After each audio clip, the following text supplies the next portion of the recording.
Donc, c'est ça. Puis aujourd'hui, on a deux panels. Donc, le premier qui s'intitule De l'underground au mainstream, qui décide de la visibilité au sein de la scène musicale montréalaise. Donc, ça va être animé par un membre du conseil de nuit, Yuri Dominique, qui est conseiller en gestion du changement pour plusieurs organisations dans la ville de Montréal, œuvrant dans différents secteurs tels que le municipal, les services publics et la culture. Il est membre fondateur du duo hip-hop Rain Man et il est également président fondateur de Hit Story et de DJpool.club, deux initiatives dédiées à la découvrabilité et à la professionnalisation des musiques urbaines. Actif depuis près d'une trentaine d'années dans la vie nocturne montréalaise, il siège aussi au conseil d'administration d'Harlem du Nord. Je ne sais pas si vous connaissez, c'est vraiment nice, look it up. Puis de l'Association de musique urbaine du Québec, où il contribue à la valorisation des artistes émergents et des cultures issues de la nuit. Puis ça a été organisé en binôme, donc avec Sylvain Ferland qui est juste ici, qui est DJ des premiers raves montréalais et communicateur visuel de longue date. Après des passages au Foufoune électrique, au Montreal Mirror et Mutech et Picnic électronique, il développe aujourd'hui la radio La Face B et est impliqué au Bain Mathieu où il met à profit son expérience au service d'une nouvelle génération d'artistes. Donc, ben, on va avoir le panel qui va durer à peu près 1 heure, puis on va avoir après une pause de 30 minutes pour après avoir le deuxième panel qui s'intitule Qui protège la fête, sécurité, prévention et responsabilité partagée en milieu festif. Donc, puis on va faire une introduction pour ça aussi tantôt. Et donc, c'est ça, il va y avoir le prochain, déjà là, échange nocturne le 14 avril prochain. Donc, stay tuned et merci beaucoup de vous être déplacés. N'hésitez pas, il y a des breuvages et de la nourriture. Donc, n'hésitez pas à vous nourrir puis à vous abreuver. Merci. Merci beaucoup, Xavier, pour l'introduction. Donc, le premier panel ce soir, de l'underground au mainstream, qui décide de la visibilité au sein de la scène musicale montréalaise. Donc, dans une ville comme Montréal, on sait que les scènes musicales, souvent, ça prend naissance dans l'underground.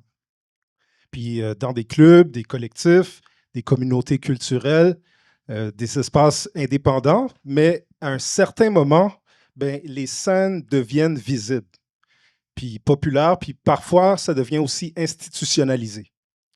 Donc, on va explorer des questions ensemble. Des fois, ça peut être simple en apparence, mais pour de vrai, ça peut devenir complexe aussi en réalité. Donc, on va explorer ça avec nos panélistes que je vais vous présenter dans pas longtemps. Donc, en fait, l'idée, c'est de voir comment que la visibilité dans la vie nocturne montréalaise se construit. Qui décide? Est-ce que c'est les publics, les médias, les programmateurs, les algorithmes, les institutions ou bien les artistes eux-mêmes? Donc, on a la chance d'avoir avec nous 3 personnes.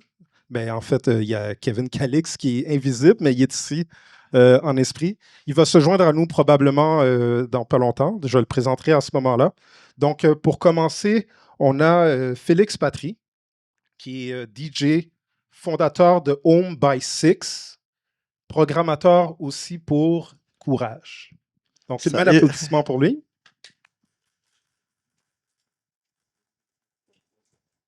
En deuxième lieu, on a Salima, je veux bien prononcer le nom, Bouharaour, c'est bien ça, cofondatrice de l'étiquette chez Quito Cat Records, avec des artistes comme Samuel Richuti, Christophe Biache, fondateur aussi. Parfait. Et aussi DJ productrice sous le pseudo de Shadia, mais aussi DJ productrice sous le pseudo de Safia Nihil aussi en plus. Donc, 2 pseudos différents. Pour 2 brandings différents, on va pouvoir explorer le sujet. Donc, une main d'applaudissement pour Salima aussi. Merci. Parfait. Donc, comme je disais, Kevin Calix se joindra à nous plus tard. Donc, en fait, comme je disais, on parle d'underground, de mainstream, comme 2 mondes opposés. Mais à Montréal, il arrive des croisements, bien sûr, entre les 2 scènes. Il y a des zones grises, il y a des chevauchements, etc. Donc, ça peut devenir complexe à travers ça. Donc, on va essayer de comprendre comment la visibilité se construit. Donc, underground et mainstream, est-ce que c'est une vraie opposition d'après vous ou bien c'est une stratégie artistique? Je vais commencer par Salima en premier.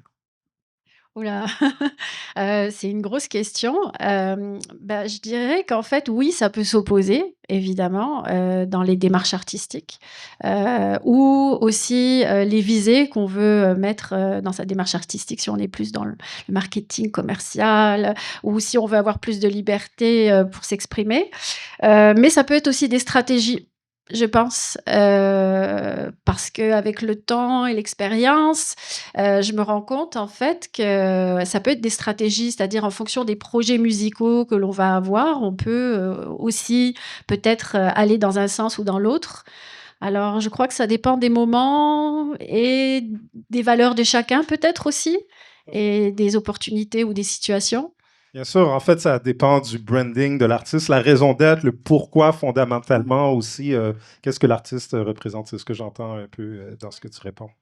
Et toi, de ton côté, Félix, comment tu répondrais à... Ben, un peu comme toi aussi, je trouve que dans tous les deux cas, c'est un peu une stratégie. Ça dépend juste à quel point tu es capable d'être rester authentique dans toi. Si t'es quelqu'un de confortable, que t'es plus comme mainstream, puis tu penses que t'es dans l'algorithme, puis tu fais la musique pour un peu comme plaire à tout le monde, puis tu veux comme toucher un plus gros comme contenu, versus si t'es comme quelqu'un de plus underground, que ton following va être plus basé sur comme à quel point t'es toi-même.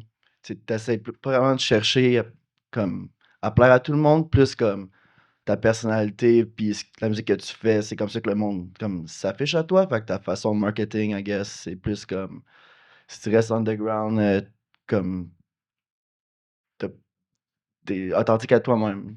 Ben, en fait, j'imagine que toi, en tant que programmateur aussi, tu vois les deux types d'artistes. Tu sais, tu vois Ouais. des artistes très underground par nature, par définition, des fois par contrainte aussi. Et tu t'en vois aussi des très mainstream aussi. Ouais, il y en a que comme le moins qu'ils font, quasiment c'est le mieux pour eux. Tu sais, comme quelqu'un qui drop qui tourne peut-être comme une fois à chaque 3 ans, puis là, comme s'il fait un show, c'est sûr que sold out versus quelqu'un qui joue dans toutes les partout ou autre. C'est vraiment la façon que tu es à l'aise à te présenter. Est-ce que je parle, vous m'entendez comme. Je suis pas sûr si j'ai comme le feedback. Comme ça, parfait. Puis Salima, moi, en fait, quand on m'a introduit, on m'a parlé de toi, on me disait que tu étais une artiste qui était underground par volonté aussi. Est-ce que je me trompe? Est-ce que j'ai eu une bonne présentation? Bah, je dirais que, bah, déjà ça me fait plaisir. Merci, je vois ça comme un compliment. Bah, je dirais que c'est plus, par rapport à ma personnalité, et puis, mes choix artistiques aussi, c'est ce qu'on discutait, enfin on a discuté hier, parce que ça offre beaucoup de liberté, et puis aussi par rapport aux sélections musicales qu'on veut faire en tant que DJ. Comme tu dis: «Ah tiens, je vais être sur une grosse scène, un gros festival». Peut-être que je vais avoir la pression de devoir faire plaisir plus au public qu'à moi, ou essayer de faire découvrir vraiment des musiques peut-être plus nichées ou expérimentales. Parce que pour moi, quand on est DJ, c'est vrai qu'on a envie de faire découvrir, de la musique aux autres et personnellement, j'ai mes goûts musicaux, j'ai ma personnalité musicale, et j'ai envie en général de ne pas vraiment faire de concessions là-dessus. Je suis les tendances comme tout le monde, évidemment, mais c'est pas parce qu'il y a un style de musique qui va être tendance que je vais forcément le jouer, ou inversement. Donc, j'essaye vraiment toujours d'être la plus authentique dans mes choix. Après bien sûr, je m'adapte, hein. J'ai déjà joué dans des grosses salles avec, 1 000 ou 2 000 personnes, puis là, on va dire: «OK, il faut faire plaisir», donc on va essayer vraiment de faire un set qui va rentrer, dans la direction pour que tout le monde soit heureux. Mais en même temps, je ne vais pas faire de concessions non plus parce que tout ce que je vais choisir, c'est vraiment des choses qui me tiennent à cœur. Mais après, ah tiens, je vais jouer dans une soirée un petit peu plus intimiste avec 200 personnes. Puis je sais que la plupart des gens qui vont être là, ça va être des artistes. Alors on va peut-être prendre plus de risques, puis aller faire des découvertes. Donc je crois aussi que ça joue beaucoup aussi dans les parcours. Mais je pense que c'est un plaisir, en tout cas, de jouer devant peu de monde ou beaucoup de monde, un festival, une petite soirée dans un café ou même dans un appartement. Je sais pas, il y a plein de situations possibles. Mais oui, ça offre beaucoup de liberté, beaucoup de flexibilité. d'expérimentation. En fait, ce que je vois, c'est qu'il y a beaucoup de belles choses dans le underground en tant que tel. Là. Puis moi-même, pour avoir participé des fois dans toutes sortes de scènes, des raves, etc., tu sais, j'ai pu constater le monde, l'atmosphère qu'il y avait qui était très, très bien. Mais à quel moment qu'une scène elle perd son caractère underground, qu'elle devient mainstream en tant que tel? C'est quoi les caractéristiques qu'on peut voir de ce changement-là? Parce que ça arrive. Je pense que c'est quand que quelqu'un comme ça devient comme populaire à un point que tu perds la curation. Puis c'est sûr que si tu veux comme party ou autre, faut que tu sois aussi à l'aise, surtout en rave culture, comme c'est des milieux que les personnes ils ont vraiment comme c'est un milieu que ça peut être plus comme queer ou des musiques plus comme différentes que tu veux juste pas t'es peut-être pas à l'aise à être avec un public cible qui sont peut-être pas là pour les mêmes valeurs puis intentions que toi. Puis tu sais, il y a une différence entre comme faire un set puis voir que le monde comme sont là pour danser ou autre versus comme comme party ou tu sais puis je pense que comme genre comme artiste aussi tu veux être associé puis jouer à les places où comme que le underground ça peut comme combiner tes valeurs aussi, c'est pas juste comme un gig, je pense. Au départ, à la naissance d'un mouvement, c'est très organique. Ça part naturellement. Puis à un moment donné, l'institution peut rentrer en ligne de compte, puis ça change un peu la donne. Est-ce que j'ai raison de dire ça?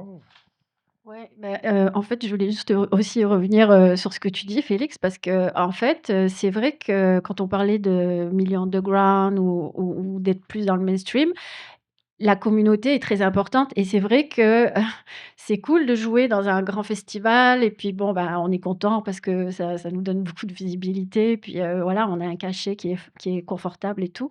Mais des fois, c'est vrai que, on peut perdre le plaisir de jouer parce qu'on est devant un public, qui est pas sensible, en fait, à notre musique ou, les gens qui vont être dans le public aussi, vont pas partager des fois les mêmes valeurs. Ou par exemple, moi, je fais partie aussi de la communauté quand même queer et puis, c'est vrai que je me sens plus à l'aise.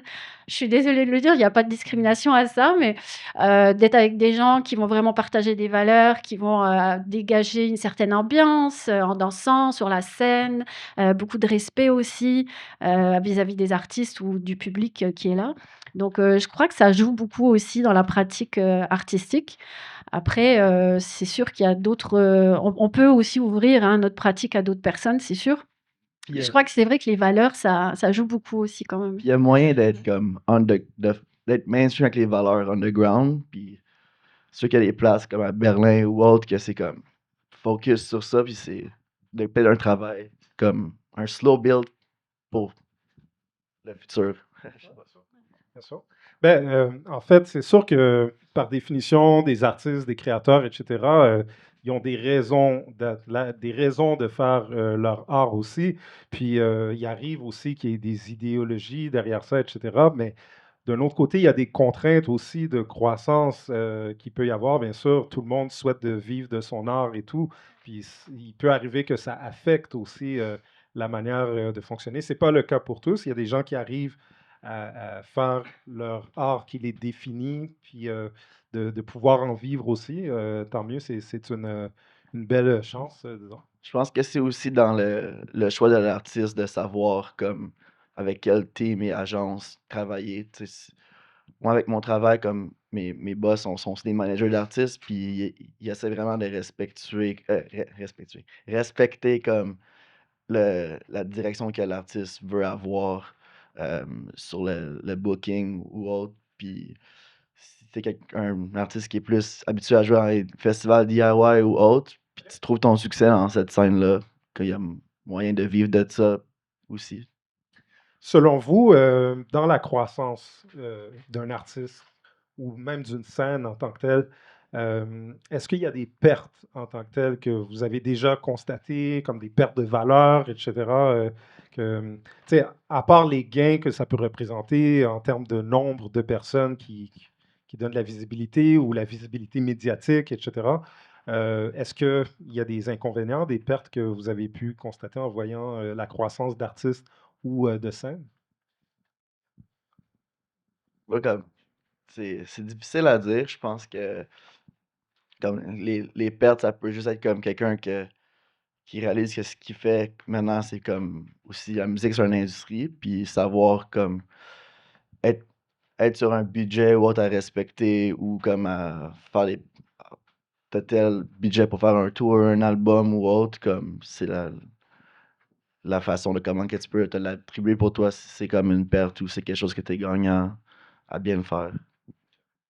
Est-ce qu'il y a quelque chose à Que ajouter? oui, parce que, bon, quand on parle justement de pouvoir développer son art et tout, c'est sûr qu'il y a le côté financier et puis, après peut-être, ouais, l'engagement peut-être dans la création artistique. C'est sûr que si on veut avoir une démarche peut-être plus commerciale, on va peut-être changer, ah tiens, son style de musique, ses sélections, les sorties de ses albums, donc forcément ça peut jouer, je pense, parce que, on veut toucher à un public peut-être qui va être, pas moins exigeant, mais, comme plus ouvert, que ça soit plus large. Donc forcément, oui, on peut changer son image après, sur les réseaux sociaux. On va jouer peut-être sur un nom qui va être plus accrocheur, on va changer ses sélections ou ses productions pour que ça touche un plus large public. Donc forcément, je pense qu'après ça peut être un changement de valeur ou d'image de l'artiste. Ça dépend aussi, ouais, des objectifs qu'on essaye de se fixer là-dessus. Mais moi, ce qui est important pour moi, en tout cas, ça c'est ma vision, c'est de ne pas jouer sur la qualité. Parce que c'est sûr qu'un artiste qui va vraiment être authentique et qui va avoir sa personnalité, il y en a certains qui vont percer, et qui vont persévérer et qui vont être vraiment dans la pérennité et qui vont toujours se renouveler, dans ce qu'ils font. Et ça, je pense que c'est peut-être pas forcément donné à tout le monde, parce qu'il y a des gens qui vont peut-être être dans une démarche commerciale, marketing, ils vont très bien réussir, mais est-ce que ça va être en concordance avec l'image artistique qu'ils avaient au départ? Est-ce qu'ils acceptent ça ou pas? Je sais pas comment les gens le vivent, Ouais, c'est un peu comme mais comment être, ça joue. à quel point comme tu veux rester authentique. Puis si t'es authentique à justement faire des DJ sets filmés à des endroits spéciaux ou comme des TikTok ou autre, tu sais, c'est chacun, je pense, sa vision puis son fun à le faire. Mais aussi comme faut que tu respectes ton, ta vision, ton engagement. Ben, c'est une bonne chose aussi, en faisant de la programmation, de justement avoir à cœur justement l'image de l'artiste, ne pas le mettre dans des places où est-ce qu'il ne fit pas, etc. Euh, j'ai l'impression aussi qu'il y a deux types d'artistes. Tu as des artistes que, justement, qui vont répondre à l'appel de sortie de zone de confort et d'autres que, justement, qui vont peut-être un peu plus se fermer pour protéger leur brand aussi, leur marque. Donc, c'est un peu les deux types. Est-ce que vous voyez ça?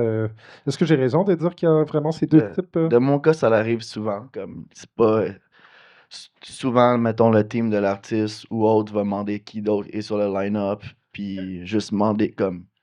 Il y a des artistes que ça tient à cœur d'avoir comme un bon feeling, puis il y en a d'autres que je pense qu'ils regardent plus le cachet ou autre, puis ça dépend de comme dans les La où tu raison, les peux. La motifs. raison, exact. Puis c'est surprenant aussi à quel point, comme souvent, mettons, moi je m'occupe plus des bookings internationaux, puis mais comme les locaux sont tout le temps envoyés au management, puis comme c'est un artiste comme doit tout le temps l'approbation de, de ça, puis c'est le fun de voir qu'il y a des artistes qui care aussi là-dessus. Là, on va parler de gatekeeping en tant que tel. Puis, je suis convaincu que vous allez avoir des questions par rapport à ce sujet-là. Donc, les questions, ça va être à la fin en tant que tel. Donc, gardez en note vos questions. On va pouvoir y revenir. Donc, si on parle de visibilité aujourd'hui à Montréal, qui, selon vous, sont les gatekeepers en tant que tel? Est-ce que c'est des personnes?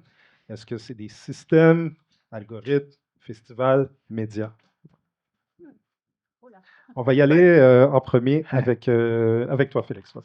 Sure, I mean, c'est un peu comme que je disais au début, tu sais, en premier lieu, je pense que c'est comment que l'artiste veut s'exposer, puis tout, tout, tout comment, dès que tu as un succès, je pense que tu peux avoir les odds puis le faire tout de toi-même, mais aussi comme, veux pas aussi la musique, c'est une industrie, puis avoir un booking management, un label push, puis un agent, comme ça peut être les personnes justement qui peuvent te mettre de l'avant. Tu peux mettre une chanson par toi-même, avoir comme une bonne distribution pour et avoir le budget aussi. Les labels peuvent avoir des bourses pour les artistes. Puis, tu sais, je pense qu'en premier lieu, ça vient tout de l'effort de l'artiste en premier. Puis si c'est un succès, il y a for sure un push qui peut te donner comme un plus gros succès aussi.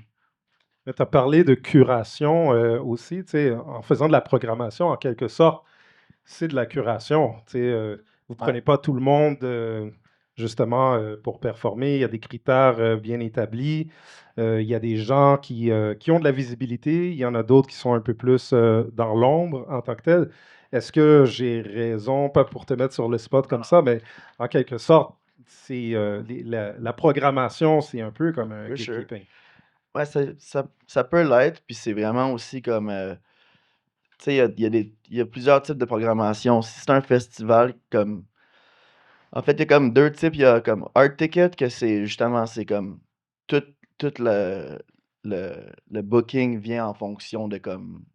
Le seul pool, en fait, c'est l'artiste. Puis il y a Soft Ticket, que c'est comme les festivals ou des artistes avec un collectif ou autre, que dans le fond, c'est l'artiste a moins besoin comme d'un push parce qu'il y aura du monde un peu Les gens, plus. en fait, le collectif emmène sa communauté. Exact. c'est Fait que je ça? pense que quand que c'est du soft ticketing, comme tu peux faire un curation justement de quelqu'un comme que sa musique est vraiment bonne puis est moins nécessairement connue parce que no matter what, tu sais, comme il y aura plus de monde. Puis art ticketing, si dépend de l'événement que tu fais, si justement tu as besoin de comme quelqu'un qui est présent dans sa communauté ou qui fait plus que juste comme faire de la musique ou qui est juste fait la bonne musique, comme c'est vraiment comme un. Il y a place aux deux, moi je trouve. Puis Mais genre, le driver principal de la programmation en tant que tel, c'est le nombre de personnes qui vont participer à l'événement, tout simplement. à l'événement en général, mais comme en premier lieu aussi, c'est sur la musique puis ce que tu fais. Tu sais, c'est pas. Tu peux être bon puis avoir zéro following puis avoir des gigs pareils. C'est juste comme. Je pense que c'est le dépendant où vient ton booking. Puis c'est pour ça aussi qui est cool qu'à Montréal, on a beaucoup de collectifs qu'on peut justement comme grow des artistes. Puis c'est ça, je pense. Et Salima, le gatekeeping, selon toi? Bah, moi, je aborde plus la question de la visibilité, justement. Je pense pas qu'il y ait comme des gens qui détiennent des prérogatives ou autres, mais les paramètres sont différents, en fait, je crois. Moi, je me positionne plus du côté de l'artiste, et là, je vois que tu as une vision plus de programmateur, donc c'est sûr que c'est complémentaire. Moi, pour moi, la visibilité, c'est quelque chose qui se travaille, et on va l'avoir parce que, bah, justement, on travaille, on est consistant, on propose de la qualité, ça, je pense que c'est très important. Puis il y a différentes formes de visibilité. Est-ce que c'est la visibilité sur les réseaux sociaux qu'on cherche? Est-ce que c'est le nombre d'écoutes? Est-ce que c'est le nombre de gigs? Est-ce que je veux tout le temps jouer? Est-ce que je veux juste faire des grosses scènes ou des petites scènes ou donc c'est sûr, c'est plein de paramètres en fait qui entrent en compte. Moi, mon cas personnel, ma visibilité, c'est plein de paramètres différents. Je fais de la musique depuis très, très longtemps. Puis, j'ai côtoyé plein de milieux différents, plus institutionnels, underground. Je fais des petites scènes, des grosses scènes, j'ai plein de projets différents. Mais, la visibilité, elle est différente d'un projet à l'autre aussi. Je pense que ça joue beaucoup. Après, c'est sûr que si on va chercher: «Ah tiens, mais, tu as un profil qui va être privé, mais, ça t'empêche pas d'avoir des gigs non plus. Tu es là, tu peux être présent, tu t'investis». Ça peut faire partie de ton marketing aussi, Ouais, tu sais, du côté un peu unanime, tu sais. mystère, de pas vouloir non plus avoir un profil public comme tout le monde et après je reviens aussi sur le côté plus, bah, tu sais, la personnalité, qui fait que, bah, je suis là, je suis consistante et puis il y a de la pérennité aussi derrière. Mais c'est ma façon à moi de gérer les choses. Peut-être aussi je suis un peu contrôlante sur certaines choses, ça j'avoue peut-être. Mais pour moi, je trouve ça satisfaisant parce que la visibilité, c'est sûr, des fois il y a certains artistes qui vont être visibles très rapidement mais après, ils vont disparaître aussi très vite. Il y en a d'autres qui sont toujours visibles en permanence parce qu'effectivement, ils vont avoir plus une démarche commerciale. Ils veulent vivre, 100 de leur musique, donc ils ont besoin d'être visibles en permanence, ce que je comprends. Après, il y a des artistes qui vont jouer sur, l'image qu'ils veulent, montrer d'eux. Puis après, si on veut se faire programmer, oui, évidemment, je pense que c'est avoir sa personnalité, être authentique, proposer de la qualité. Puis après, c'est correspondre aussi aux endroits où tu veux jouer. Parce qu'effectivement, si tu mets de la musique expérimentale, et que tu veux jouer sur des grosses scènes, des festivals, non, ça va pas aller et je crois que des fois, il y a des artistes peut-être qui n'ont pas forcément cette compréhension-là du milieu. Alors, c'est sûr que tu vas être visible dans des endroits qui vont aussi te correspondre. Après, ça se travaille aussi. Il faut montrer ce que tu fais, il faut en parler, il faut et on peut aussi être visible par soi-même. Mmh. Je pense que des fois, il faut pas non plus tout le temps attendre que ce soit les autres qui vous bookent, mais c'est aussi ça, c'est un Ouais, il y a des efforts un de tous les engrenage, ouais, côtés. ouais, tu sais, c'est Mais comme un avec peu les des médias 2. sociaux, ça Il permet faut la que tu existes aussi démocratisation. par toi-même, tu sais? Parce que je connais aussi beaucoup d'artistes qui sont très talentueux, mais ils sont pas visibles parce qu'en fait, ils ne sont pas là, ils sortent pas, ils rencontrent pas d'autres personnes, ils organisent pas des soirées. Mais tu sais, tout le monde veut savoir comment être visible. Je pense que c'est très compliqué comme phénomène, mais on est visible aussi parce qu'on veut être visible et il y a des démarches à faire. Mais Heu, c'est Puis, sûr, la c'est première étape est de le c'est vouloir, effectivement, mais après, ça peut devenir quand même un défi. c'est aussi comme une communauté, tu sais, même si tu peux faire la musique toute seule, c'est collaborer avec des personnes qui te ressemblent, puis aussi comme rencontrer du monde, puis te mettre dans, dans le mood de comme si t'es un DJ aussi, c'est important aussi de sortir, puis comme faire plus que juste de la musique, c'est. Devenir un créateur de contenu aussi, là. Tu peux, Ouais. c'est ça que t'aimes. Ben, c'est, en fait, puis on le voit, on peut le voir aussi, là. En fait, je pense que quelque part, ben, il y a eu un changement, il y a eu un shift, là, dans la manière de se promouvoir aussi à travers les médias sociaux. Puis, quelque part, c'est probablement, ça provient de la saturation. Tu sais, qui dit démocratisation veut dire après saturation, tu sais. Donc, il faut se démarquer. Puis, est-ce que justement, avec cette démocratisation-là, il y a un autre gatekeeping qui s'est créé justement à travers les algorithmes? Est-ce que vous l'avez remarqué ou senti? Ouais, c'est sûr que les personnes qui postent le plus ou autres sont plus affichées à ce que tu les vois. Puis c'est sûr que si tu choisis, mettons, la route qui est mainstream, si des DJ comme qui vont jouer le type de musique que toi tu joues, qui sont comme sur des gros festivals, Coachella ou Tomorrowland ou whatever, tu sais, ça l'expose vraiment à comme une plus grosse scène que justement comme si tu choisis la route qui va plus comme sur Curation ou autre. Puis je pense qu'il y a le plus de contenu, le plus d'exposure, puis tu sais pas qui va regarder aussi tes trucs. Fait que Est-ce que le nombre d'abonnés est un critère pour la programmation? oui, mais ça veut rien dire aussi parce qu'il y a beaucoup de monde qui ont des abonnés, mais ils ont pas un cult following. Tu sais, comme. Un cult following. Ouais, comme, admettons, s- quelqu'un comme. Ah, j'essaie de penser Ben, en même temps, je là, trouve ça très intéressant mais comme tu terme. sais, c'est pas parce que tu as des abonnés ou des monthly. Même ton Spotify counting, avec les playlists maintenant, puis comme les TikTok ou les annonces aussi, tu sais, ça fait beaucoup de count. Fait que c'est vraiment de savoir où, comme si t'as un public qui te suit comme pour toi, puis souvent dans la scène underground, t'as un cult following plus intense que mainstream. Étant donné que tu fais quelque chose de très niche, s'il y a un public qui te suit, on peut définir ça comme un cult following, effectivement, là. C'est un public qui va te suivre justement purement pour la musique que tu fais, puis même si c'est très niche. Ouais, for sure. Intéressant. Très intéressant. Quelque chose à rajouter par rapport à ça, ce sujet? Je pense que la c'est sûr que les réseaux sociaux ont beaucoup, joué, sur la visibilité des artistes, mais je pense que ça fait pas tout non plus. Parce que c'est sûr que, comme tu dis, il y a des artistes qui vont être très, beaucoup de followers et cetera, très présents sur les réseaux sociaux. Puis, on va voir leur show et heu, on est déçu parce que la qualité n'était pas là. Puis, ah tiens, c'était pas un si bon DJ que ça ou un si bon producteur ou je sais pas, mais la qualité n'était pas derrière. Après, c'est sûr que quand il y a les 2, c'est mieux, c'est ça qu'on attend. Alors je pense qu'il faut pas non plus trop se fier, à ça. Mais je sais que ça stresse beaucoup les artistes. Ça, c'est évident, les histoires d'algorithmes et puis, tiens, j'ai pas eu assez de likes, mais après on arrive à l'événement, puis finalement il y a du monde. Ouais, Donc le message est passé quoi, tu sais?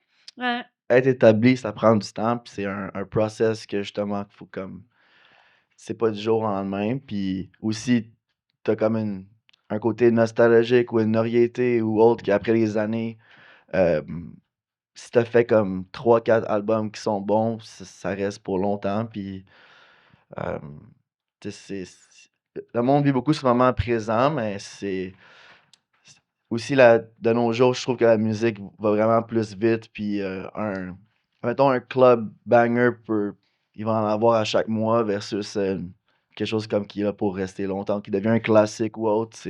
Ça, ça prend du temps aussi, là. Absolument.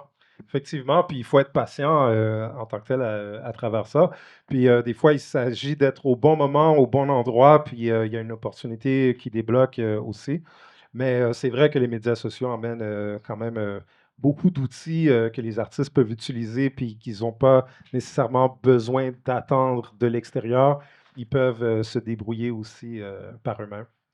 Euh, Maintenant, si on va plus du point de vue recommandation en tant que tel, parce que faut dire que la raison de qu'est-ce qu'on fait ici avec les conseils de la vie nocturne aussi, c'est de discuter de solutions aussi quelque part. On parle de problèmes, mais aussi de solutions qui après peuvent être acheminées à des plus grandes instances en tant que tel.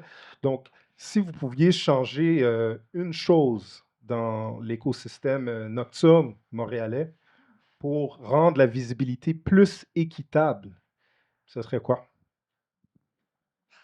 Tu Si vous étiez maire ou mairesse de Montréal, vous feriez quoi? C'est sûr que avoir comme moins de réglementation puis plus d'institutions, ça peut mettre à l'affût plus d'artistes puis comme avoir plus comme une shape, une culture. Comme, c'est sûr que maintenant avec la SAT ou Picnic, tu sais, ça fait découvrir la, la musique électronique ou autre genre à des personnes comme qui seraient peut-être pas mis à la place à la bonne place pour en découvrir. Puis sur les restrictions comme le fait de comme à Montréal, c'est tough faire c'est tough faire du bruit comme dehors jusqu'à tard le soir ou comme y- avoir un venue qui est affordable pour rent ou autre. Je pense que ça tout l'écosystème va à ce que si ça serait vraiment faisable, il y aurait plus de shows, plus d'artistes, puis la roue elle tourne comme. Donc, moins de règlements, plus allégé, disons, c'est déjà quelque chose qui pourrait faire du bien à la vie nocturne. Puis plus d'institutions. Ouais. Ok. Je comprends. Toi, Salima? Je pense qu'il faudrait, peut-être, avoir ouais, c'est ça, accès à des financements, pour les artistes, là, ce serait vraiment l'idéal.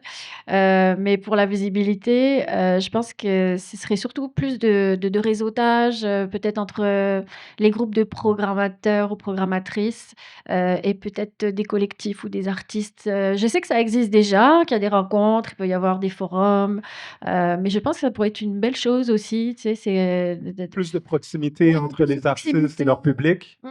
Ça pourrait être une bonne chose aussi, je pense peut-être, comme ça ouvrirait un peu plus d'ouverture, pour des artistes ou des programmateurs qui découvriraient peut-être, d'autres, artistes ou collectifs. Ça pourrait être intéressant, je pense. Ouais. Peut-être aussi des fonds pour les artistes comme plus être facile d'embarquer sur des bourses qui peut c'est un projet en tant que tel ou autre. Je sais que ça existe déjà, mais je connais pas beaucoup de monde qui sont comme sur des bourses d'artistes, puis Est-ce que il y c'est en toujours a les mêmes? je Je je pense qu'il doit y avoir des gens qui sont ouais, spécialistes pour faire des demandes et que ça doit être facile pour eux. exact. Ouais, c'est sûr. Puis c'est comme je pense que dès que tu rentres dans cette gamme-là, tu es comme why not? Comme je peux avoir un tour payé, je peux avoir je pense que dans l'art ou autre, c'est souvent comme attribué, puis dans la musique, ça devrait aussi être le cas plus, Ouais, je comprends une démocratisation aussi au niveau du financement. que ça soit reconnu. Ouais. Puis au niveau international en tant que tel, Montréal a vraiment des grandes forces en tant que tel. On parle de beaucoup de communautés différentes. La culture est très, très forte. On peut le voir dans les événements aussi. Les gens sont là. Puis souvent, ben, ce qui sort de Montréal, ben, des fois, on peut le voir exploser ailleurs. Il y a peut-être une valorisation. Est-ce que vous avez des idées à ce niveau-là par rapport au local versus l'international? Comment, justement, la vie nocturne à Montréal pourrait rayonner même à travers le monde, que ce soit médiatique, etc. Est-ce que vous avez des suggestions par rapport à ça? Suggestion, c'est un peu top, mais tu sais, si tu comprends que comme la genre de musique que tu fais est plus gros à l'international, si aussi ça fait du sens qu'un artiste d'ici peut être plus populaire quelque part ailleurs, puis c'est un écosystème, je pense, comme qui fait partie de la career growth de quelqu'un. Mmh. Heu, c'est vrai que là, si, on parle de la scène montréalaise, avec, ce qui se passe ailleurs dans le monde, j'avoue que, moi, j'ai encore beaucoup d'amis, tout ça, ou des musiciens ou des artistes du label qui sont basés en Europe. Hem Que ça soit à Bruxelles, à Luxembourg ou à Berlin, il y a quand même, quelque chose qui fait la marque de Montréal. C'est que les gens, ils ont l'impression aussi des fois qu'on a des super soirées en regardant nos stories, qu'ils écoutent un peu les sélections musicales. Ils trouvent des fois, c'est comme on est un peu avant-gardiste sur certaines choses et puis, c'est sûr que si tu fais une soirée, par exemple, à la SAD dans le Dôme, c'est génial, tu as des visuels en 360, donc salut. Donc c'est sûr, ça apporte, un cachet, montréalais qu'on peut exporter ailleurs et je pense que ça donne envie aussi peut-être, comme tu dis, là, il faudrait des financements. Ah tiens, je veux faire venir des artistes, les faire jouer ici, puis moi je voudrais aller, faire une tournée puis jouer. C'est sûr que oui, il y a beaucoup d'argent qui entre en compte parce que quand j'étais en Europe, personnellement, c'était beaucoup plus facile. J'allais faire des concerts au Luxembourg, à Bruxelles, puis tiens, on descend dans le sud de la France, puis, après on va en Allemagne, Peut-être, je veux dire, point de vue géographique, c'était plus oui, il facile. y avait quand même des accès plus faciles. On pouvait juste louer un van, il y avait pas d'histoire d'avion, puis tu dois transporter toutes tes affaires. Quand j'étais en Europe, on était venus faire aussi des tournées ici, un peu au Québec, à Toronto et puis, c'était compliqué, tu sais, on nous a fouillé nos affaires dans nos ils ont démonté des synthés Ah et oui. tout à l'aéroport, bref, c'était vraiment difficile, donc ouais et puis ça nous a coûté de l'argent, puis il y a des choses qu'on a payées avec, notre budget à nous. Après on a récupéré ça sur les cachets, mais oui, les financements, je pense que ça, c'est le nerf de la guerre pour tout le monde et ça aide aussi à être plus visible, ça, c'est certain. On Ouais. va pas sans l'autre. Mmh. J'en profite pour dire bienvenue à Monsieur Kevin Calais. Sorry, le trafic sur du West Island, là, puis j'ai perdu ma voix. Ouais, en soyez plus. ça. Ben oui, justement, c'était ton anniversaire la fin de semaine dernière. Ouais, mais c'est pas pour ça que j'ai perdu ma voix. Ben, bienvenue, il n'est jamais trop tard. Donc, juste pour présenter rapidement, donc Kevin Calix, influenceur activiste, représentant du nightlife dans la communauté noire, Festival Harlem du Nord aussi, bien sûr, et aussi cofondateur du podcast Rap Politique KK Uncensored et de KK Show, et tu as aussi ta propre entreprise de gérance, KK Agency. Donc, une main d'applaudissement pour Kevin Calix. Là, je veux juste faire un petit time check. Je veux juste m'assurer, parce qu'on va aller dans des questions du public aussi. Puis, si j'ai le temps, j'en profiterai pour. On est-tu correct dans le temps? Je peux encore. Donc, en fait, on a discuté de plusieurs choses, justement, avec nos deux autres panélistes par rapport à non seulement ben, la définition, le branding des artistes. Des fois, qu'est-ce qui fait qu'un artiste peut, par lui-même, vouloir rester underground? On a parlé aussi de contraintes aussi. Je sais que toi, avec Harlem du Nord, tu travailles avec plein d'artistes. Tu as des artistes aussi dans ta gérance. Tu vois les deux. Tu vois des artistes qui sont underground ou marginalisés, peu importe. Puis tu travailles aussi avec des artistes de l'international qui sont un peu plus mainstream en tant que tel. Qu'est-ce que toi, tu vois par rapport à la différence des artistes qui restent underground par leur propre volonté dans le milieu hip-hop? Même le HMI, Asian Music Industry, aussi afro-caribéen, R&B, c'est quoi tes constats par rapport à la dynamique underground et mainstream? Ben, tu sais, depuis que tu es structuré justement avec une communauté, il n'y a plus vraiment cette aspiration d'être mainstream. Tu sais, j'avais vu tu sais, un podcast avec Joe Budden qui avait dit si les personnes ils étaient capables de pouvoir master les abonnés qu'ils ont. Tu n'as pas besoin d'avoir 1 million, 2 millions, 3 millions de personnes qui te suivent. Si tu es capable d'avoir 30 000 ou 20 000 ou même 10 000, puis tu es capable de pouvoir structurer des dates, tu as ta merch, tu es capable de pouvoir faire des collaborations, tu crées ton écosystème. Tu n'as plus besoin d'être capable d'aller dans une industrie pour te faire accepter. Juste une question de connexion. C'est pour ça que j'admire aussi la nouvelle génération qui ont master le côté des réseaux sociaux parce que là, c'est démocratisé. Tu n'as plus besoin d'aller à Los Angeles puis il y a comme le gros pervers producteur que tu es obligé de pouvoir avoir accès à lui pour avoir des portes. Là, tu peux créer ton écosystème, tu peux connecter. Il y a aussi des programmes de développement international que tu peux aussi aller outre-mer puis développer ton propre monde. Donc, le côté où tu envies la grande superstar, ben, ce n'est pas nécessairement ça qui va faire en sorte que tu es successful. Puis c'est un peu le côté delusional que j'ai avec beaucoup d'artistes qui commencent, qui veulent avoir le Beyoncé star, le Rihanna star, alors que des fois, tu vois qu'il y a des personnes, tu vois, qui ont comme des 30, 40 dates, 50 dates.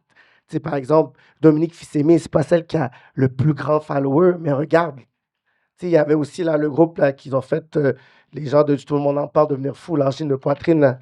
Ça, c'était dimanche là, qui vient de passer. Tu as vu, mais eux, ils sont en train de tuer déjà là, les dates en Europe. Là. Puis que tu regardes leurs followers, il n'y en a pas plein.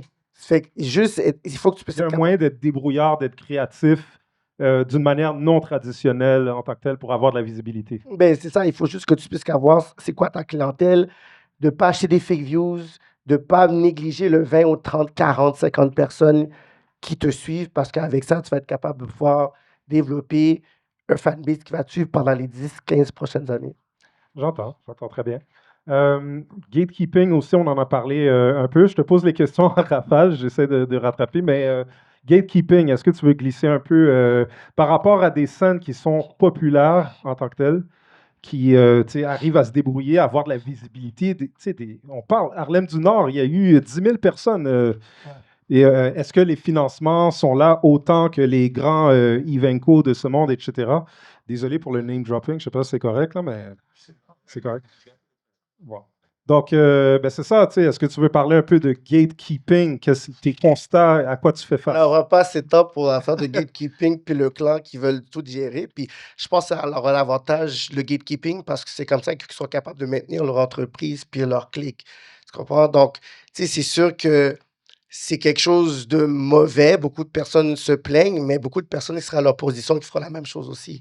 Tu comprends? C'est si tu es capable de laisser ce côté-là où n'importe quel nouveau joueur est capable de prendre la place, mais toi, tu sais que tu vas pouvoir tomber aussi. Fait que c'est pour ça que c'est une game d'argent aussi. Tu sais, on va pas se mentir, le talent, c'est tout cute, whatever, mais c'est qui contrôle l'argent pour être capable de pouvoir faire en sorte qu'on a beaucoup de festivals parce que il y a eu beaucoup d'articles des journaux qui disaient comme ça que si même les petits festivals avaient à peu près 30 000 $ par année, il y en aurait qui auraient pu survivre. Puis il y a plein de problèmes à ce niveau-là. Le Québec Inc. est complètement inexistant. C'est toujours les mêmes compagnies que tu vois dans les logos. Là. C'est le FEQ, c'est Oshaga. C'est les mêmes affaires. Tu arrives, tu demandes, tu fais une demande, ils vont faire comme si, ils vont lire ta demande. Ah, ben désolé, on ne peut pas prendre ton affaire et tout. Ils ne vont pas le prendre. Il faut que tu puisses connaître la cousine de la sœur, de la cousine de l'autre personne pour peut-être qu'on puisse. Sinon, mais il va falloir que tu puisses avoir des affaires de financement. Puis à partir de là, c'est pas à cause que tu l'as eu cette année que l'année prochaine, tu vas l'avoir. Fait que, comment tu veux vraiment grandir? Puis là, après, tu vas avoir d'autres gros festivals qui sont littéralement le ministre de la Culture pour leur donner 10, 15, 20 millions. Puis là, tu as Live Nation qui. Fait que, à un moment donné, comment tu vas arriver puis rentrer dans la game là-dedans? C'est toute une question. Et tu vois, en dernier lieu, on discutait avec les panélistes de solutions, recommandations aussi, qui est la raison d'être aussi, pourquoi qu'on est là. Si tu pouvais changer une chose dans l'écosystème de la vie nocturne en tant que tel, si tu avais une baguette magique pour transformer les choses, est-ce que tu aurais une idée par rapport à qu'est-ce que la ville de Montréal devrait mettre en place? Par exemple, je pense à nos panélistes qui ont mentionné démocratiser, créer de la proximité, démocratiser le financement en tant que tel. C'était des idées qu'il y avait. Est-ce que toi, tu aurais des... Ben, je pense que c'est la même réponse que tu irais dans le même sens ça. que nos panélistes. Bon, ben, parfait. Ben, on va y aller avec les questions du public. Comment que ça fonctionne avec le micro? Ben, vous répétez la question. De répéter la question dans le micro. En fait, on ouvre les questions au public. Si vous avez des questions. Ah, OK, je comprends. Donc, vous posez la question, je la répète après. D'accord. Est-ce qu'il y a quelqu'un qui veut se lancer avec une question? Toutes les questions sont bonnes. Oui? Ah, Il y en a deux maintenant. tu peux y aller. Souvent, il y a la démocratisation aussi, puis l'institutionnalisation de milieu. Il y a une perte du DIY et des scènes que vous avez toutes nommées où on commence à créer 30-40 personnes. On parle des scènes queer et des scènes non blanches aussi à Montréal. Est-ce que vous avez peur que si ça se démocratise ou s'institutionnalise trop, il va y avoir un plus gros gap qui va se créer entre ces deux instances-là de la vie nocturne, que les scènes plus underground soient peut-être mises en danger, d'être encore plus marginalisées? C'est de là qu'il y a aussi avoir des bonnes. Tout le monde a entendu sa question. Ça, c'est. Donc, en fait, la question, c'est de savoir par rapport aux différentes scènes qu'il y a, donc les scènes qui sont un peu plus marginalisées ou mises de côté en tant que telles, est-ce qu'il y a une inquiétude, justement, que ce gap-là, justement, comme s'élargisse en tant que tel? Est-ce que c'est bien ça la question? Par la socialisation. À Montréal, est-ce que tout le financement va être encore plus ramené par le mainstream? Puis est-ce que les scènes underground vont être encore plus politisées? Exactement. Je pense que, comme, for sure, c'est un danger à plus rester underground, mais pour les événements qui ont du succès, comme, qui veulent rester comme au public, il y a des door policy, il y a, il y a aussi une façon comme, pour rester comme underground à justement comme avoir des valeurs puis make sure que ta communauté, c'est focus sur ta communauté puis comme que tu n'acceptes pas n'importe qui, même si c'est comme everyone is welcome, c'est de make sure que comme c'est confortable à l'intérieur. Puis je pense que c'est un focus aussi qui devrait tout le temps l'être. Ouais, ben là, c'est vrai que ta question, elle est vraiment pertinente parce que c'est vrai que je pense que c'est pas nouveau, le fait que tous les, courants artistiques dans les milieux underground sont tout le temps, fragilisés, en danger. Il y en a qui disparaissent, que ça soit des collectifs ou des artistes ou même des lieux. Par exemple, surtout des lieux, mais aussi beaucoup d'artistes, parce que justement, comme tu dis: «Ah tiens, tu fais partie d'une communauté, queer, puis racisée, puis ah, tu cumules, en plus tu joues à un style de musique, qui va être discriminé». Donc effectivement, je crois qu'il y a beaucoup de mécanismes aussi qu'on doit, parler, enfin ou évoquer ici. C'est quand même, beaucoup de discrimination aussi systémique, qui entrent, quand même sur le terrain et je pense qu'on n'est pas sorti encore, de la forêt ou du bois. Là, c'est vraiment il y a beaucoup d'arbres à abattre. Hem, mais je dirais qu'il y a quand même beaucoup de choses qui essayent d'évoluer aussi ici. Il y a de la discrimination positive, dans le sens où on essaye d'ouvrir quand même, certains endroits ou certaines scènes, où il y a des programmateurs aussi qui sont très attentifs à ça. Après oui, effectivement, dès qu'on rentre, dans des questions de marketing, des grosses structures, évidemment, il y aura toujours des questions d'industrie. On parle de l'industrie de la musique ou de l'art, donc il y a forcément beaucoup d'argent qui rentre en compte. Et c'est toujours ceux qui font déjà de l'argent qui vont récupérer, les subventions parce qu'ils font du public, ils peuvent booker des gros artistes, ils ramènent déjà beaucoup de monde. Puis malheureusement, c'est toujours, les petites structures qui payent, les pots cassés, quoi. Et je crois que, peut-être, MTL, 24/24 peut aussi comme essayer de soutenir. Je sais que la dernière fois, il y avait un échange nocturne qui parlait comme: «Ah tiens, on peut peut-être, essayer d'être plus, comment dire? Offrir un accès plus facile pour les démarches administratives, du conseil, de la médiation», des choses comme ça qui peuvent aider, peut-être les petits collectifs. Parce que c'est vrai que c'est les artistes qui payent, tout ça aussi, quoi. Mmh. Est-ce que tu veux rajouter quelque chose? Mais tu sais, il va toujours avoir le côté industrie qui va toujours exister, ça va toujours exister, mais il va toujours avoir la culture puis la communauté. Ça, c'est nous, peu importe. Puis il faut toujours un sell-out pour tout fucker. Il va toujours avoir un sell-out qui va penser à ses intérêts, qui va vendre de la culture, avoir l'appropriation culturelle là-dedans. Et c'est ce côté-là, je pense dire, qui est magique dans le côté communautaire puis culturel parce que tu peux créer ta structure avant que ça blow up. Parce que tout ce qui est vraiment underground. Parce qu'eux, ils font rien, ils font plus de développement, ils n'ont pas de vision. Ils sont là, ils n'ont plus le temps. Ah, ça marche, il y a des chiffres, il va essayer de vous acheter. Tu comprends? Qu'est-ce qui était cool, qu'est-ce qui était ghetto? C'était pas cool, là. Là, ils sont comme, ah, ben là, tu sais, c'est cool, là, il faut avoir des danseurs de cette communauté-là, il faut avoir ce tête pour. Parce qu'ils savent que, OK, ça peut marcher, parce que c'est que des chiffres. On est juste des numéros pour eux. Fait que si on arrive avec un côté qu'on est structuré, la porte va arriver, mais vous devez être prêt pour ce rendez-vous, pour dire, on est prêt à faire avec vous, parce que de toute façon, on sait que la popularité, quelque chose qui est dope, quelque chose qui est cool, va toujours exploser à un moment donné, mais il faut toujours que tu as des personnes avec des valeurs, l'intégrité, qui va être prêt pour ce rendez-vous-là. Au tout départ du panel, on parlait justement du moment un peu de shift ou de transition où est-ce que quelque chose d'underground devient mainstream, puis il y a un danger de perte en tant que tel. Puis qu'est-ce qui arrive comme dynamique souvent, puis on l'a vu souvent dans des scènes, tu sais, l'histoire se répète en tant que telle, ben, c'est qu'il y a un mouvement organique qui se crée naturellement avec des gens qui ont des bonnes intentions. Et par la suite, ben, ça attire beaucoup de gens, ça devient populaire. Puis après, l'industrie s'en mêle, veut capitaliser là-dessus, dénature. Bien sûr, il y a des gens qui retrouvent leur compte là-dedans, qui s'enrichissent aussi, tant mieux pour eux. Mais il y a des gens aussi à travers ça qui deviennent malheureux, bien sûr, qui ont perdu tu sais, la raison d'être, pourquoi c'était là, tout ça. Donc, c'est une histoire qui se répète effectivement en tant que tel. Oui. Il y avait quelqu'un d'autre aussi avant, ben, on peut y aller avec toi. Ouais. Bonjour, c'est Martin, une question pour le courage. Ouais. J'aimerais ça qu'on parle des artistes locaux. C'est quoi votre pourcentage de booking d'artistes locaux en ce moment?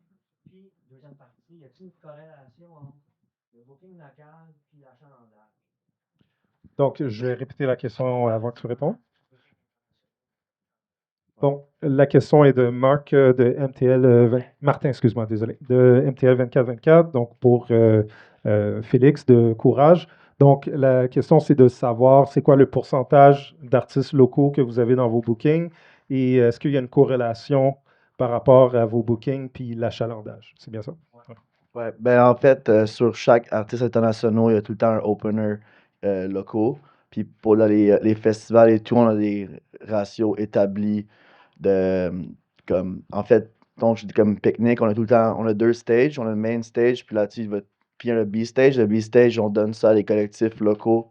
C'est 90% du monde ici. Il y a peut-être un ou deux headliners par saison.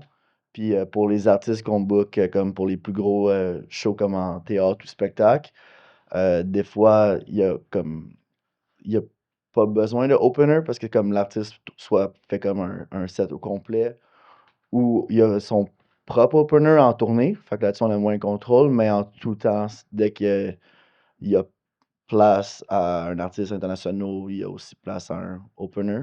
Puis l'achalandage des artistes locaux. Ici, c'est ton autre question, je pense. Euh, ben en fait, c'est dans toute scène, je pense qu'il y a les artistes d'ici qui sont capables de faire leur propre headline show, puis ou avoir comme sa place sur un line-up vraiment comme approprié pour eux. C'est une culture qui se grandit, puis c'est le fun de voir le monde d'ici supporter les artistes qui ont du succès. Puis des fois, il y a des artistes d'ici qui ont un succès plus gros ailleurs, qui est aussi comme. C'est un full circle, je pense. Puis là, tu parles du pique-nique, mais mettons dans d'autres salles, comme quand tu bookes à la salle, puis mettons, c'est quoi ton pourcentage local comparé à l'international que vous avez?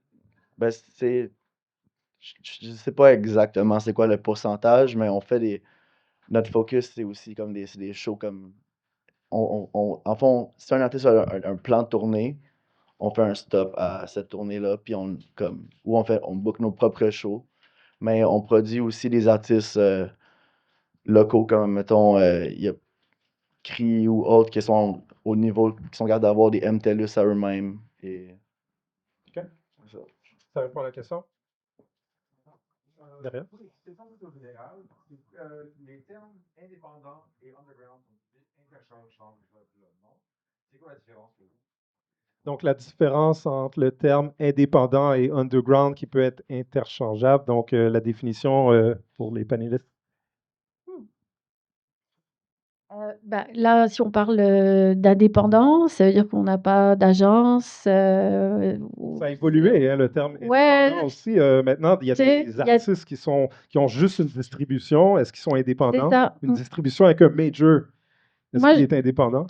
c'est ça, c'est que les cas de figure sont vraiment très variables et je crois qu'aujourd'hui, on peut avoir une très belle activité artistique, en étant indépendant. Et des fois, oui, il y a des artistes, même ils s'autoproduisent, et ils vont quand même faire des tournées, parce que voilà, ils vont avoir un agent pour booker à l'extérieur de Montréal, mais après, ils vont gérer tous les paramètres, les réseaux sociaux, leur image, les courriels. Donc, ouais, je crois que ça dépend, encore une fois, on revient aux valeurs de l'artiste. Qu'est-ce que l'artiste cherche? Parce qu'après, il y a des artistes, oui, qui veulent contrôler un grand maximum de choses. Bon, moi, je sais que j'aime aussi un peu toucher à tout, savoir qu'est-ce qui se passe, avec qui je joue, où, quand, et puis, parce que j'ai envie que ça corresponde. En général, ça va être un peu dans ces cas de figure-là. Mais, c'est beaucoup de travail aussi d'essayer de tout gérer, j'avoue. Mais il faut que ça aille avec nos valeurs. Après, il y en a qui aiment se faire bercer et puis, ça, c'est sûr. Mais quand on va être dans le mainstream, c'est sûr que pour moi, c'est un peu bizarre de parler de mainstream, underground, «Ah tiens, je suis indépendant», parce qu'en fait, tous les cas de figure existent, et je crois que le cœur du sujet, en tout cas pour moi, c'est la création artistique, être visible quoi qu'il arrive, et que ça corresponde à ce qu'on recherche. Mais c'est sûr qu'on peut naviguer, un peu partout. Des fois être, dans l'underground et puis après: «Ah tiens, je vais être un peu plus mainstream sur un projet», puis, je vais jouer d'autres styles de musique parce que je veux m'ouvrir à d'autres choses. Alors je crois que c'est un peu, des paramètres qui sont très fluctuants, je pense. Mmh. Ouais, quand tu es indépendant, il faut que tu aies la structure comme si tu étais une grosse compagnie aussi. Parce que, je sais, j'avais eu une conversation avec Aswell, l'artiste, puis que lui, il disait qu'il était indépendant, mais plus qu'il parlait, il y avait une structure comme s'il était déjà dans un gros label, là. Il y avait, je pense, sa sœur qui dirigeait ça, puis il y avait déjà son équipe de bookers. Puis ensuite, c'était son ami qui s'occupait de ça, puis il savait exactement sa valeur en tant que brand.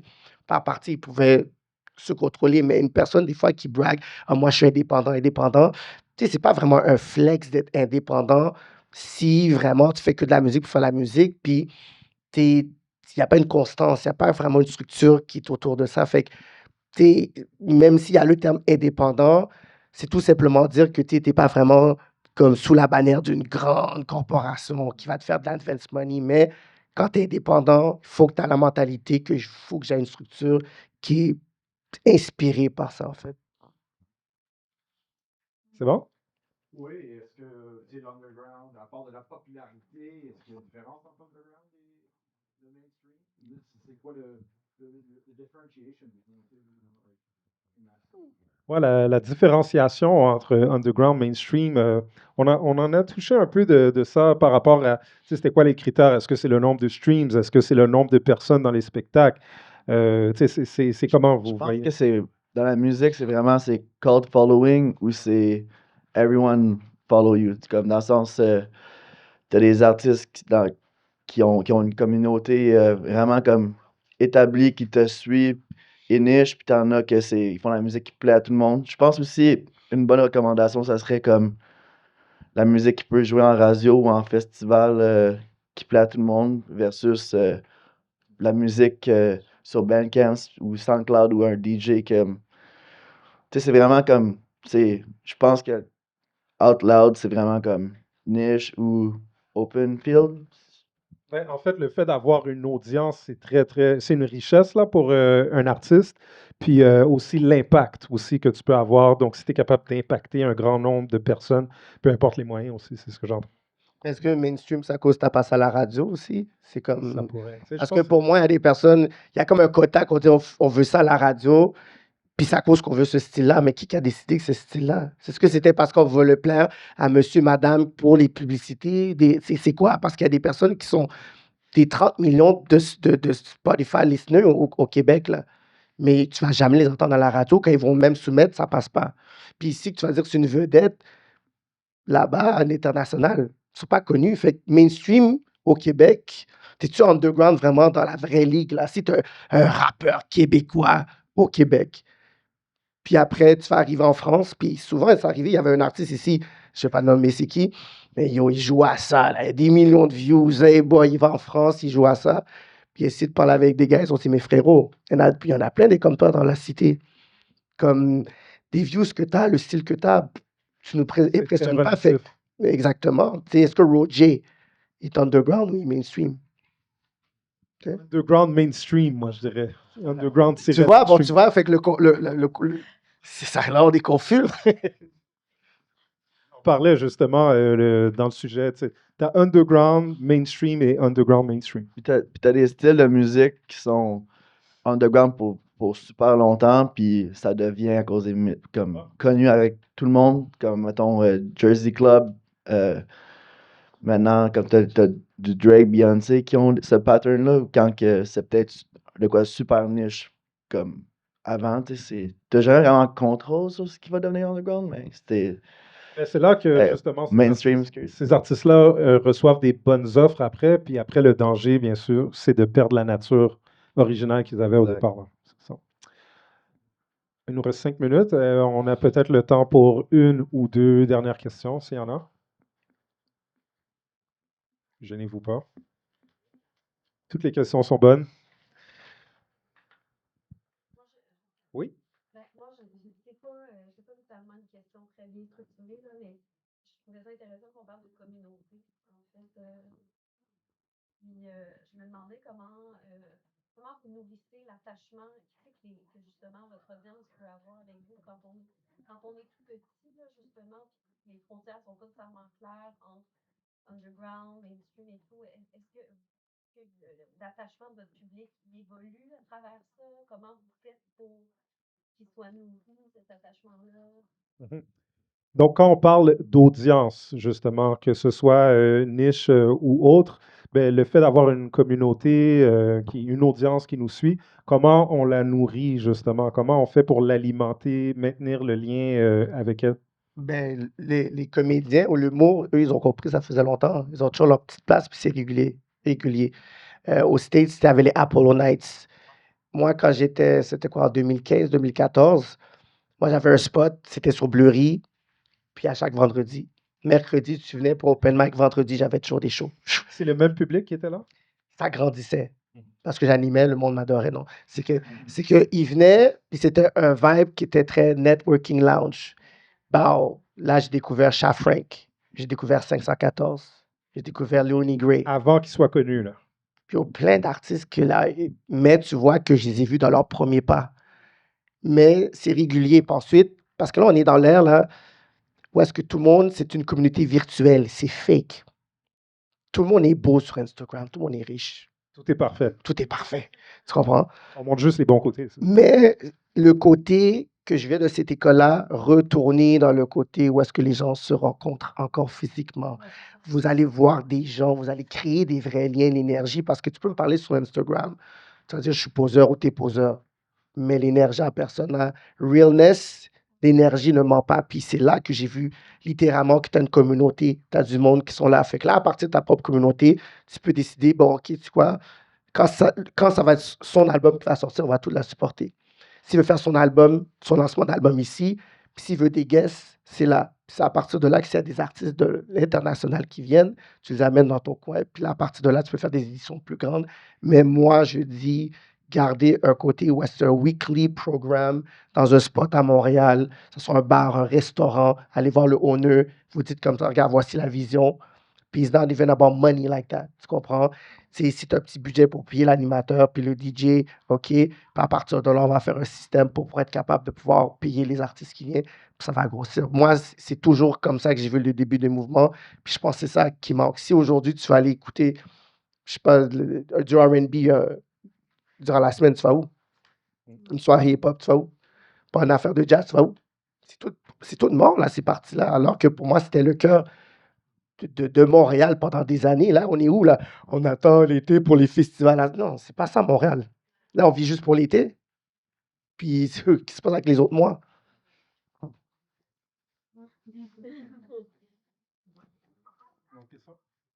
reprendre un point intéressant aussi qu'on a un petit peu sur l'idée des lieux qui paraissent de moins en moins qui pensent que là. C'est ça.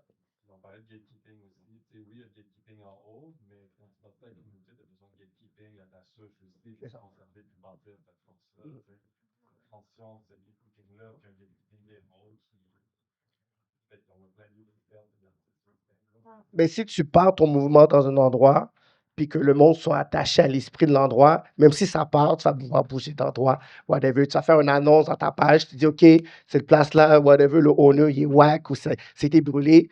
This is a new spot, we found. Les gens vont te suivre à 100%.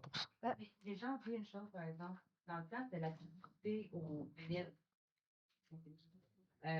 T'avais certaines personnes qui avaient accès à des vinyles, et là, ils jouaient cette musique-là dans les lieux établis. C'était résident. Tu jouais pas d'un endroit à l'autre. Maintenant, tout le monde joue partout, n'importe quand, n'importe comment. Fait que plus c'était comme, on perd aussi sur le resident, l'exclusivité. Le numérique a apporté ça. Parce que, et oui, les festivals, on est rendu plutôt de festivals. Mais l'accessibilité à la musique, maintenant, c'est plus juste toi qui vas avoir ce vinyle-là, parce que tu sais que tu vas avoir telle personne tel jour à telle heure parce que tu vas entendre la musique vraiment genre incroyable. Bah, moi, je pense aussi c'est vraiment important ça d'avoir des lieux où on peut jouer de manière régulière. Ça, c'est vraiment important parce que quand on est en contact avec son public en direct, on est là, on se voit, on se regarde, on sait ce qui va fonctionner ou pas. Les gens, après, ils ont tellement dansé, ils se sont tellement amusés, ils vont venir vous dire merci, ils vous hug, on se parle. C'est ça le contact aussi. C'est comme ça qu'on crée une communauté. C'est comme ça que les gens vous connaissent aussi. Moi, je trouve que c'est vraiment important. Après, oui, des fois, on est obligé de changer de lieu parce que, ah tiens, il y a un lieu qu'on a adoré. Bah, pendant 2 ans, on organise des soirées, puis après, ça ferme. Ah tiens, on va aller ailleurs. Puis des fois, tu peux avoir des endroits où tu peux jouer régulièrement. Après, dans la régularité, c'est vrai que des fois, il ne faut pas non plus jouer trop souvent, je dirais. Ça, c'est l'équilibre à avoir parce que la question, c'est que des fois, les gens, ils vont se lasser. On va dire, ah ouais, on sent encore la même DJ, le même groupe, le même collectif. Mais créer quelque chose où on se donne des rendez-vous. Et je pense que ça, après, on peut aussi avoir d'autres projets qu'on va faire fonctionner à droite, à gauche. Tiens, je vais faire un peu de studio, ah, je me concentre sur de la production, ou ah, tiens, j'ai un petit dossier de subvention à faire, ou des documents, tout ça pour essayer de faire évoluer ton art. Mais c'est beaucoup de choses. Moi, pour moi, c'est vraiment important de bâtir la communauté concrètement avec les gens. Ça, c'est vraiment important. Ah, puis C'est essentiel. à Montréal aussi, il y a beaucoup de collectifs de musique et de DJ et de séries d'événements qui ont chacun un peu leur différente identité et style de musique. Puis, tu sais, tu fais la musique toute seule ou autre, mais t'es comme pas toute seule aussi parce qu'il y a d'autres mondes qui le font aussi. Puis, comme c'est te tenir avec les personnes qui ont les mêmes valeurs, puis but, puis goût que toi, qui fait que comme tu grow un community. Puis c'est it's beyond music, je pense. Comme. Parfait. Ben, en tout cas, merci beaucoup, franchement, à nos 3 panélistes. Une main d'applaudissement pour eux. Merci beaucoup aussi à vous pour les bonnes questions, à MTL 2424 aussi, bien sûr, puis à Pens the Queer, la place où on est, bien sûr. Donc, c'est bon, on va prendre une trentaine de minutes pour le réseautage et après, il y aura le deuxième panel qui va suivre par la suite. Merci beaucoup.